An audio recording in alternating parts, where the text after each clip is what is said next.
The views expressed on the Nova Society are those of the panelists and guests and do not necessarily reflect the views or opinions of the Phoenix Research Institute or any institution which any panel member is associated. Welcome back to the Nova Society. I'm your host, Dr. Brooklyn Ann Weldon, and I'm here with my panel, Dr. Scott Gershwer and Dr. Mark Bound, your favorites and mine.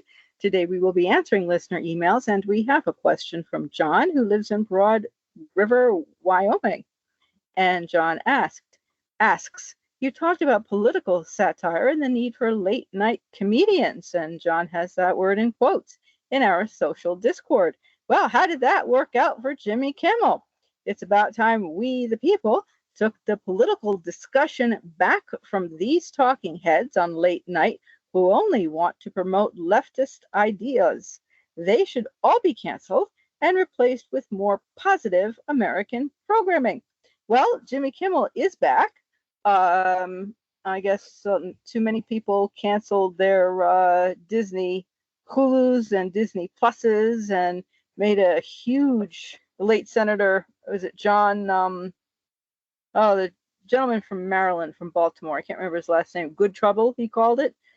And so Jimmy Kimmel is back, but he is not back entirely across the nation. In some areas he is blacked out and replaced with something else. I don't quite know what.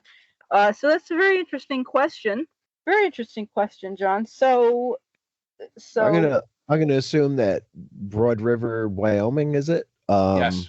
Is a Sinclair customer, and they didn't put Kimmel back on last night. Actually, no. I think this email was written before Tuesday.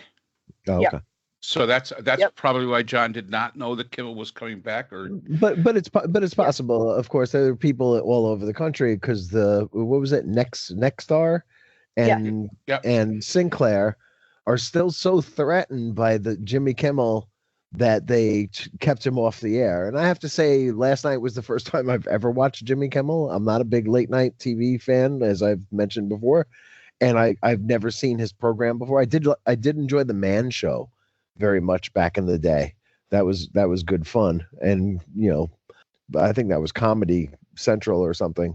So I've never seen the show before, and I didn't see anything on that show that would be so threatening to America that we have to take it off the air. I mean, that is, at one point he did mention Lenny Bruce and Howard Stern and other people, I guess, who've been canceled or fought with the FCC over standards and practices. There's a great line in one of the Woody Allen movies where he's told that one of the sketches that he's written has been taken off by standards and practices, and he looks at the guy from standards and practices and said, "You didn't say anything during dress rehearsal. What happened? You got all the jokes finally?" And that's what it seems to be. You don't seem to get the joke.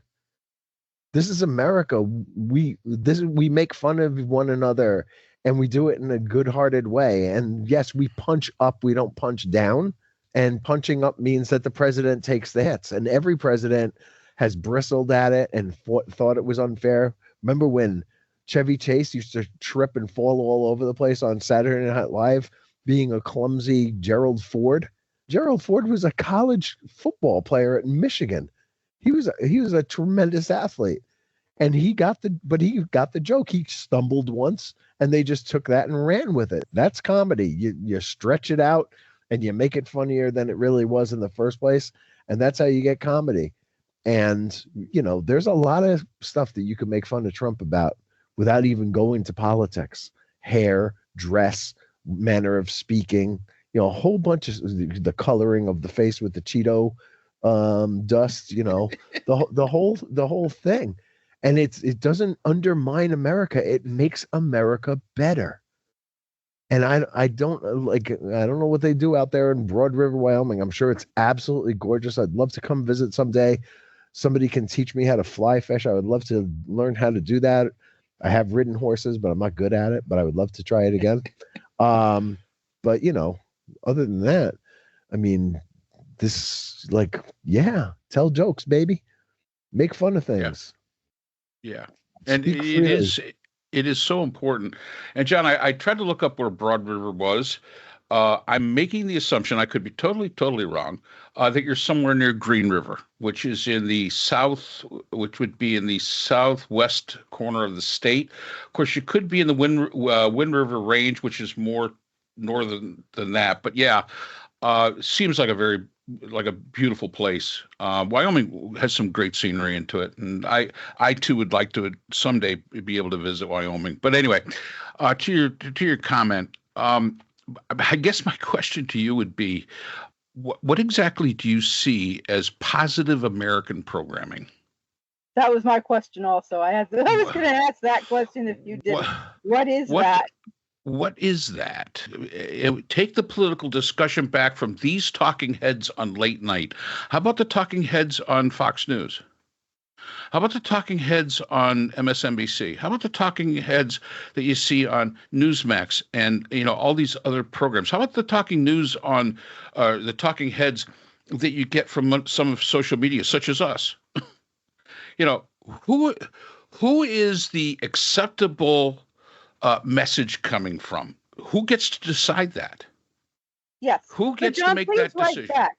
Please email us back. No, don't write back because whenever somebody writes back, Brooklyn goes nuts on me having to address it, and it's a time consuming thing. You're welcome to write back, but like I said, I'd like an example. Who are these? What is this positive American programming?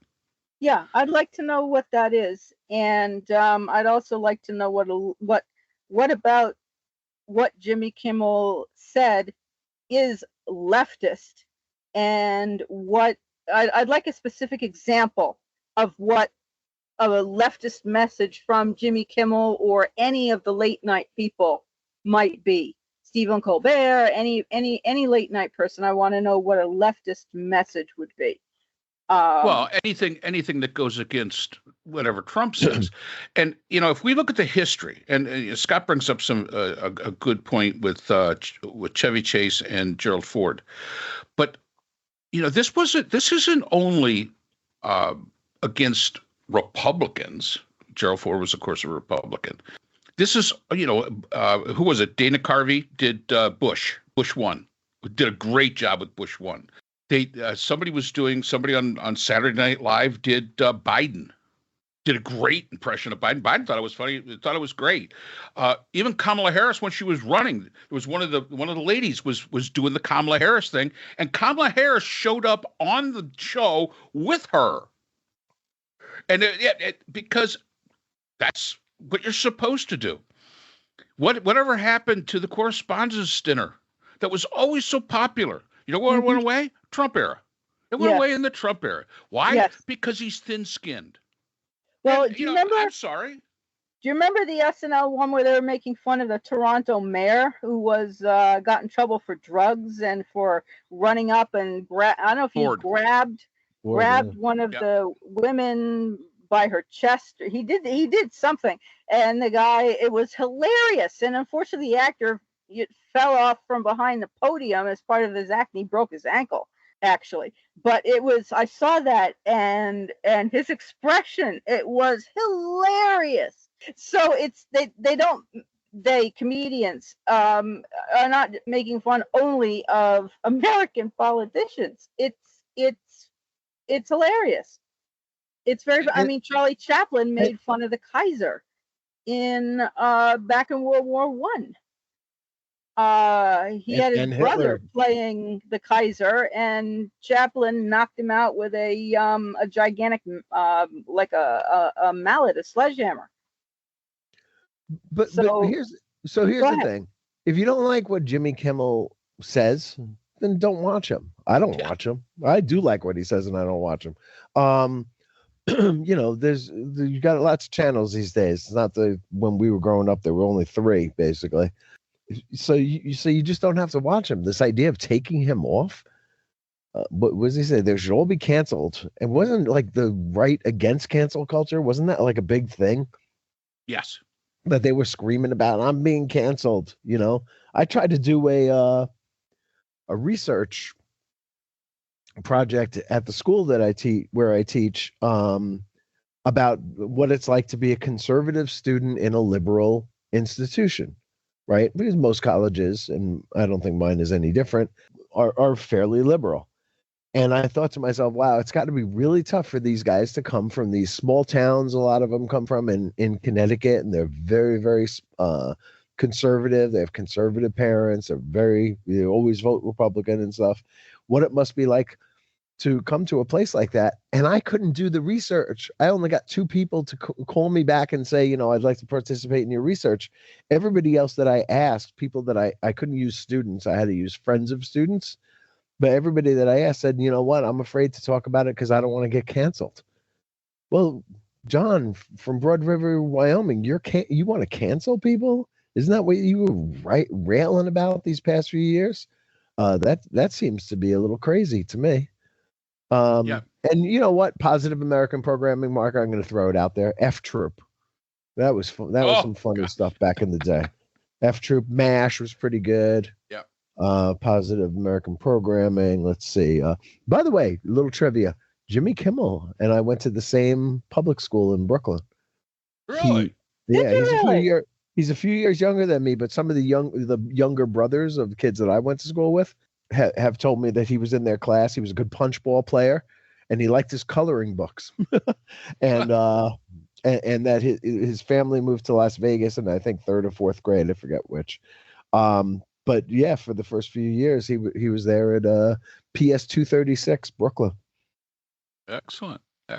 Yeah, I mean, the fact is, John, free speech does not mean just speech that you agree with. And Scott's right.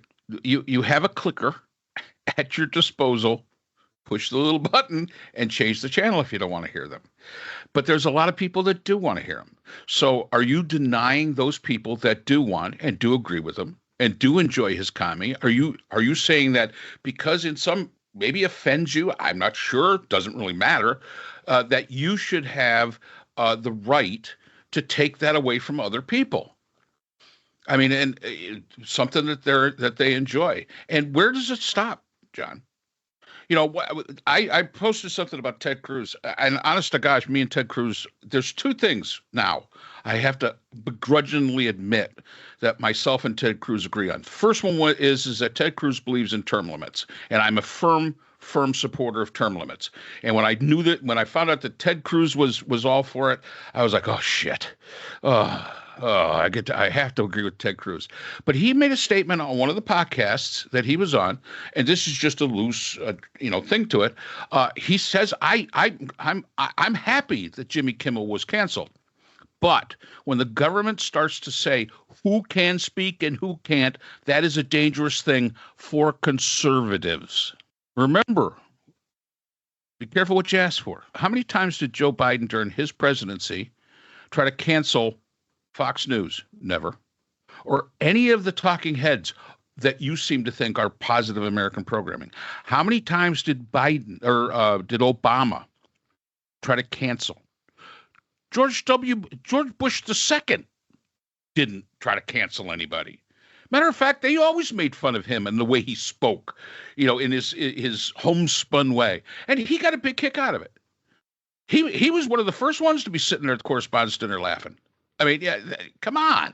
So this is not something, this is new. This is new to one person. This is new to the thin-skinned snowflake, Donald Trump. And the only reason that other politicians that support him, and I'm not saying every Republican supports him. Please do not write into me and say, oh, you say it's all Republicans. I'm not saying that. That's facts not in evidence. What I'm saying is those that blindly support, the only reason that they do support him or they do support these canceling of like Jimmy Kimmel and things like that is because they don't have an answer for it. It brings to light what they really are. And that's the whole thing about satire. The ability to bring to light the truth in a funny way so we can have civil discourse. So, no, I'm sorry. Please do write back in. Absolutely. Tell me what this American programming is. Tell me what it is. What, Jerry Falwell?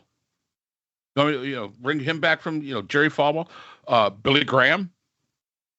Who exactly do you want here? Who's your positive? And what's so terrible? What's so scary that liberals say that's going to destroy America? And how come it hasn't happened yet? Right. I just don't get it. How about Brian Kilmeade? Want to bring him back? He seems to think we should have, lethal injections for the homeless people. He said it. I didn't hear anybody coming out and say, is that your positive American programming? I don't know. I'm a little confused as to exactly what that positive American programming is. So please let us know what you see as positive American programming and who should make the decision on what's acceptable. And while you're at it, why don't you tell us why you think the FCC chair is talking like a mobster? Hey, this is a nice bar you got here. Hate to have anything happen to it. Just let us know. Okay. I got into an altercation with a cop once, and he said something similar to me. He said, we can do this the hard way, or we could do this my way. And I was like, wow. Really? Can I think about it for a while? Did you? Wow. Did you take his way? I sure did. I felt that there was a prison sentence, or at least a night in prison behind his way, or the hard way. I didn't want to deal with that. So sometimes it's just best to roll over and say, okay, fine, we'll do it. Yeah, I did. And like a good Karen, I complained about it the next day to his boss, and he did apologize. So he had a rough night that night. They said he had a rough night. There was a lot going on at the place where I was, and yeah. So John, write us back. Let us know what that positive American programming is, and please let me know exactly where Broad River, Wyoming is, because I'm really curious. Yes, please do, and whether you can see mountains, and whether you have any horses. Because I have horses, and like just John Wayne westerns and Oklahoma the musical, John Wayne westerns. We're going to teach Scott to ride, and we're going to teach Mark how to trim barefoot. At night, we'll watch John Wayne movies, and we'll good old Broadway musicals like Showboat and Oklahoma and stuff like that. That's not subversive, and everybody makes America great again. Yep. Well, awesome. Thanks, Brooke. That sounds good. Sounds great, John. Thank you so much. Yeah, so please do write back. Yeah, Wyoming is a place I've always wanted to go. Anyway, thank you for listening. Thank you for your questions. And thank you, everyone, to all our listeners. And if you are not yet subscribed on the platform of your choice, please do so. Subscribing is free. And we look forward to seeing you again on the Nova Society. The Nova Society is a production of Nova Society Media, a division of the Phoenix Research Institute. We'd like to thank our production partners, Buzzsprout, who hosts the Nova Society, Audacity, our editing partners, Apple iTunes, the largest source of podcasts and music on the internet, Spotify, the most popular platform for the Nova Society, and iHeartRadio, your source for all things music and podcasting. The Nova Society is available on all of these and other quality platforms listed in our description. We'd also like to thank all of our listeners. Without your support, the Nova Society would not be possible. If you have a question or comment, we can be reached at nova.society.podcast@gmail.com. So for Dr. Brooklyn Ann Weldon, Dr. Scott Gershwer, and all of our production partners here at the Nova Society, I'm Dr. Mark Bound. Remember, the true power in society is knowledge. Thanks for listening, and we will see you again next time. We'd like to thank our sponsor for this episode, the Phoenix Research Group, an independent research consortium offering social-political issue solutions to NGOs and international government agencies through multidisciplinary, nonpartisan, and unbiased research. The Phoenix Research Group is a division of the Phoenix Research Institute, the producer of the Nova Society podcast.